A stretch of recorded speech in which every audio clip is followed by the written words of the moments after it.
the Wessel Islands were very close to New Guinea. So at that time, all on the islands of Indonesia have got separate species of atlas moths on the different islands because they've all been localized, and it's like the mini elements they had in even mini people in Flores. Yeah? So they've come down, I don't know, possibly only as long ago as 10,000 years, maybe more. But they've adapted to the territorial lifestyle. That's what they've done. Yeah. What else we got? What else do we want to know? What else are these? I'll pass this around. See, that's pretty safe in there now. What's that one? That's the male. These are small. He's a bit of a runt, that one. These are much bigger. But food-wise, so we've got Litzia, Croton, what's that one? Yeah, Litzia Croton anyway. I mean, a larva can get through one of these leaves, maybe two of these leaves a night when it's that big caterpillar nearly close to pupating. And they'll eat the stalk as well, so they're a bit clever in that eating the stalk means that there wasn't a leaf there in the first place, you know. You're not got a branch with a whole lot of stalk sticking out from yellow. Predator comes along, a bird, looking, not silly. There's got to be something eating these leaves, you know. So they go through a lot of food. Those three plants are not even remotely related in terms of their families. Have you got any idea what's common about the three things that the atlas moth particularly likes? Well, in Asia they eat about 20 different varieties, species of trees, as diverse as citrus, as lemon trees. Female comes along, lays eggs on somebody's lemon tree in Singapore, and they eat the things quite happily and get through full thing.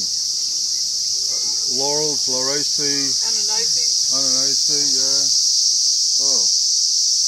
A lot of these things are Euphorbiaceae. They've got no idea what's the common theme. Chemistry. Must be a molecule in there somewhere, eh?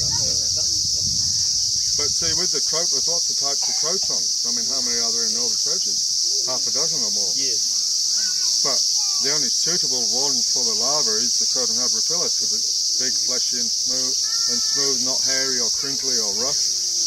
Yeah? They don't touch other ones of the same family like the socketwood over Haven't there. found them. No. I've looked and looked and looked. No. Yeah. Does the Pittosporum get big and meaty like the Croton and Litzia? When they're smaller, all these trees have bigger leaves when they're small, when they're juveniles.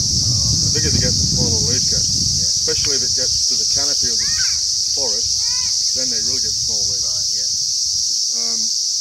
And they're all subject to the predation mainly of green tree ants. Yes. That's the main killer. That's my main enemy, green tree ants. For all of anything I breed, grow, rear, I just can't have green tree ants anywhere near them.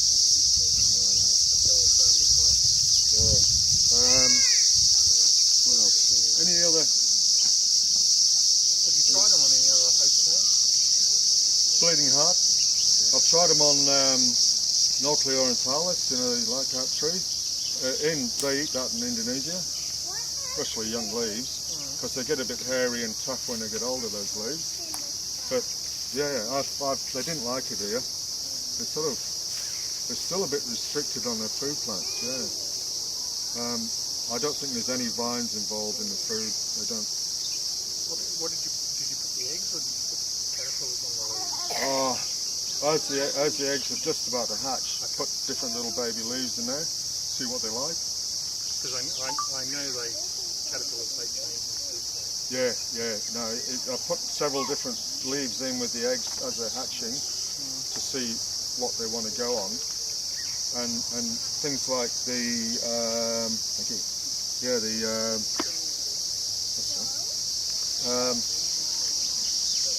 Glaucidia. That's another food plant. I don't know what genus they're in. I don't know. I'd be inclined to get really fresh eggs and put it on something else and see what happens. Maybe there's... Well, they take they can take 9, 10, 12 days to hatch from the egg. You know. Yeah, whether there's some chemistry still there, of just picking up on the smell of the toast plant. Because I'm sure they've got. How many years have you been looking at them and studying them? Me, about 25 years, so off and on. So when I was a carpenter working out on communities, I'd try to get a job on a certain community so I could have a chance to go and look. But the trouble is, I didn't know what I was looking for. Yeah. It wasn't until I got a bit of a butterfly moth expert from Queensland, and we found the eggs and first instar larvae on a tree. We didn't know what the tree was. So we brought samples of that tree branches back to the herbarium. That's when we found the croton, the first one. That's a really considerable length of time. Have you got a feeling whether they're becoming more abundant or less abundant over those years? Overall? Not just the Darwin ones, but the others. Well, we had no idea the extent, how many there were, where they were. And what's happened is, because we've found more populations, and are finding more populations, so that's made them locally common at times. But one particular forest, say at Gun Point, will have them all over the place one wet season, and then the adjacent forest won't have any. And Gun Point could be doing really well. Dundee Forest, Dundee Beach, can be going not good at all. You know, they sort of go really well in one area. Just like Gordian finches. Yeah, I suppose. Yeah. So it's just that people are seeing them more often now because the word's out, especially Dundee, and a lot of people stay there all year round. During the wet season, have some light on outside, big old moth comes in, you know. So there it is in the morning. There. So the people are taking more notice. They were always around, but people just weren't. Especially they don't fly till 11 o'clock at night until 3 in the morning in the middle of the wet season, middle of a stormy night, you know. So yeah. Realistically for our patch, what would you suggest as a good strategy as an introduction? Then if they fly around, they move from place to place, we're growing plants here to try and bring them in. In terms of introducing them, how would you suggest? Well, they should. I would think that they will slowly recruit themselves from southern end of Gun Point, Shoal Bay, and so I'm saying they're already on this side of Buffalo, you know, of King River or whatever it is, Shoal Bay, at this side of the Howard River, and so it's only just a short hop and a skip across along the coastline. I didn't realise they were that close. Yeah. So they should be able to find this. Now it's like this, and it's all working out how we wanted it to work out, isn't it, Deb? There's corridors, there's open bits, there's high bits, there's low bits. There's diversification. It's ideal habitat for any of the moths and butterflies. You know, they've got to run a gauntlet of bluebok owls and barking owls, but How far inland do they go? not very far at all. Very, not very far.